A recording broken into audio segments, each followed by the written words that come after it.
Welcome back to another football show. Week 12 NFL officially in the books. We got a great program for you guys. Just like always, we're back after a week hiatus. I'm very excited to announce a new segment called What This Week Taught Us. We'll start with that, then we'll go into depth about Chiefs, Colts. We're going to talk some AFC South breakdown. We're going to talk about Shedeur Sanders. We're going to do the Eagles and Cowboys game as well as McCarthy. And I want to say all of this is only possible thanks to PointsBet. If you guys need a sports book or an online casino, PointsBet's literally the easiest and best app to use. Tons of promos, tons of profit boosts. It's the only app that I use. Go ahead and check it out. And with that, we'll start with what this week taught us. So, what this week taught us, week 12. The Kansas City Chiefs saved their season and are back in playoff contention. JSN is the best receiver in the league, and DK Metcalf is a has-been. The Minnesota Vikings are in trouble, and McCarthy is losing his support. The Baltimore Ravens are quietly on a heater, lurking in the shadows with 5 straight wins, and are now leading the division. The Chicago Bears can win the NFC North, and Caleb Williams is a top quarterback in a 2-minute drill. Jahmyr Gibbs continuously proves draft day doubters wrong. Shedeur Sanders delivered his promise in Cleveland Browns' debut. The Jacksonville Jaguars can't be counted out. George Pickens is amazing, and Dallas has put themselves back into the playoff mix. The Atlanta Falcons' pass defense continues to shine amidst weakness everywhere else. The injuries proved to be too much for the Tampa Bay Buccaneers as their slump continues. And with all other MVP candidates having mediocre weeks, Matthew Stafford showed why he should win it, and the Rams are a strong Super Bowl threat. That's what we learned from the NFL in Week 12. Okay, Chiefs 23, Colts 20. This was probably the most important game of the week. What felt like season on the line for Kansas City and a big prove-it spot for the Colts turned into a great game. And you got to give credit to the Chiefs defense here, okay? Kansas City, yes, they rallied from an 11-point deficit to force overtime and to win it with a walk-off field goal. The way this game started, you got Patrick Mahomes throwing interceptions on his own goal line, and you're probably thinking, wow, it's just going to be this easy for the Colts.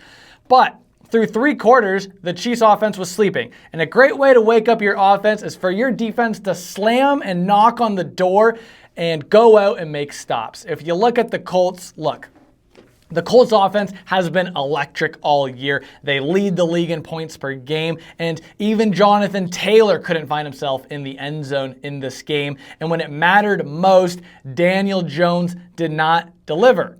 Daniel Jones' final 4 possessions were all 3 and outs. The Chiefs defense held the number 1 offense to 255 yards, which is the lowest the Colts have had all season. The second half was an absolute nightmare for DJ. He went 8 for 18 and 83 yards. The Chiefs, they still got some life, and until they are mathematically eliminated, I will never count them out. And for the Colts, the question is, do frauds lose this game? Okay, we'll go down to the AFC South in our breakdown. I'm obsessed with this division. I talk about an AFC South every single episode. I should be the commissioner of the division at this point. The AFC South is one of the more interesting races in the NFL. You would think the Colts would easily win the division, but the Jags are 1 game back with a record of 7-4. The Texans are 2 games back with a 3-game winning streak at 6-5. Yes, the only way to determine your destiny is to win your games. But the Colts and Jags, they play each other twice still. The Jags don't come off nearly as fierce as the Colts, but they have the 6th easiest strength of schedule remaining, and for the Colts, they have the 2nd hardest remaining as well. So you got the Texans, who are holding on, and consequential victory over the Jags in Week 10. They bullied Josh Allen this week. Everybody knows the Texans' defense is a top 3 unit. They still have to play the Colts twice. And if the Jaguars win 1 game against the Colts might have to sweep Houston. So the AFC South is very, very exciting. I'll be tuning in. Popcorn Fest every week. Let's move down the line to Shedeur Sanders. What a win. What a great game. I enjoyed watching it. The Browns beat the Raiders 24-10. So much to say in a Cleveland Browns debut, but walk the talk. Walk the talk.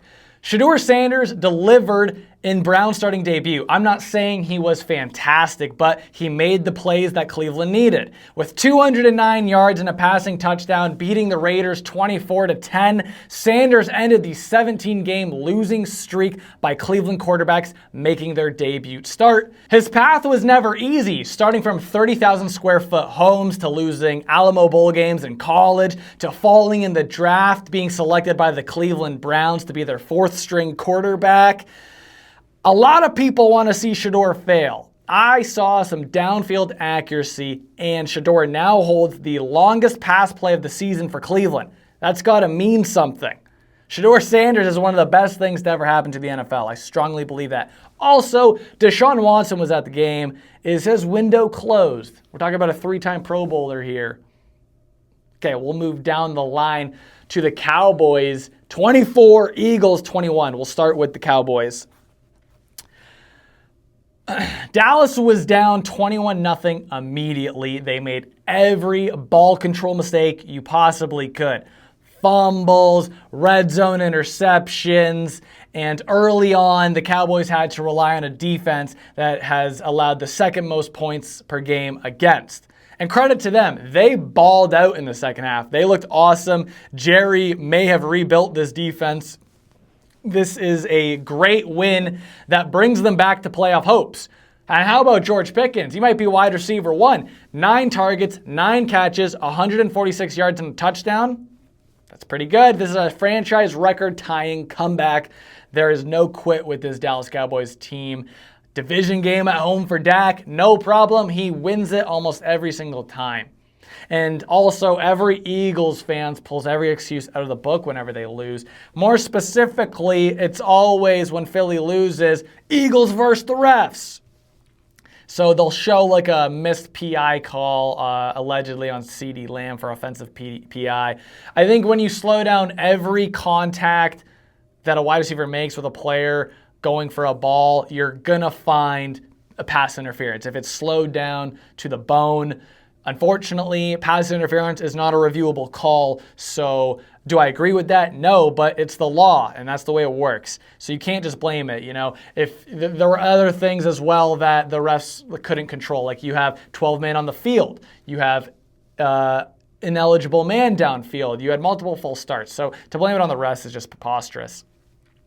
We'll go to the Philly now. So the Eagles blew a 21-0 lead. How did it all fall apart? It's concerning how skillful the offense is, yet they just have moments where they go silent. They had a Saquon Barkley fumble that costed them. You got A.J. Brown and Devontae Smith making huge catches off poorly thrown balls. When Jalen Hurts can't shove his head up his teammate's ass, he struggles. Goddard's wide open in the middle of the field. Jalen Hurts won't even look his way. It looked like an avoidable loss that probably cost them the NFC number 1 seed. And Jalen Hurts started the game as a great game manager. No complaints here. He made the throws. He didn't turn the ball over. But when it's time to win the game, he didn't show up.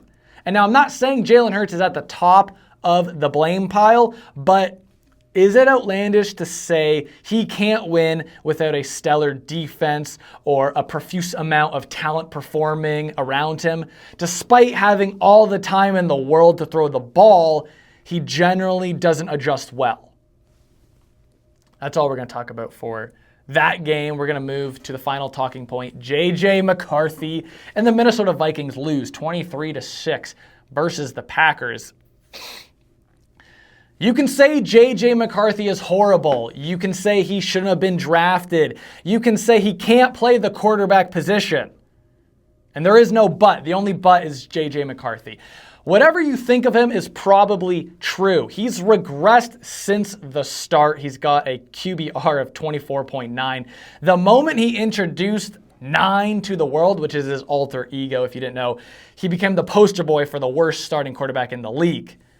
The Vikings really said to Daniel Jones and Sam Darnold, hey, we're good. We think J.J. McCarthy's the guy to bring us to the promised land. You look at those guys now, and they're both leading their teams to a playoff spot currently, which is quite funny. The Vikings are just in serious trouble. The fans are almost demanding that they draft a new quarterback. Are these just the down moments? It's at the start of his career, which is hard to look past on. He's in his second year. He was injured last season. Yeah, I get it. But he was in the locker room. He was studying, watching film. He's in the meetings. So he's learning, and this is kind of what we're getting. Peyton Manning and Josh Allen also struggled as rookies, but neither of them won a national championship after being asked to only throw 10 completed passes a game. So we'll go to our final remarks, which is how to fix the Toronto Blue Jays. These are my offseason moves. 1, we let Bo Bichette walk. I don't think we need him. He costs a lot of money. Defensively, I think he's really bad. We let Jimenez play shortstop. We got Ernie Clement playing second base. Who we bring in is Kyle Tucker to boost that outfield. His WAR is insane, and that bat is just as strong as Bo Bichette. This allows George Springer to play more of a DH role, which is best for everybody. Now we reinforce the pitching roster, okay? We bring in Edwin Diaz, so Hoffman becomes the 8th guy. Diaz is our real closer. And then we have to trade some prospects, which is okay because who we're bringing in? Left-handed pitching demon from the Washington Nationals who's looking to sell everybody, Mackenzie Gore. You do this, you go to the World Series, you probably win in 5 instead of losing in 7. I just fixed the Toronto Blue Jays. Lastly, we'll talk some Kentucky basketball. It's not looking good right now, but it always kind of feels like this where preseason we're ranked high, we'll lose to some teams early on that are lower ranked than us. Then we become questioned, and then late season resurgence. We make it to March Madness, and it's probably a round 1 or 2 exit. So that's all the time we got for today. Thank you guys for your time. Until next time, so long for just a while.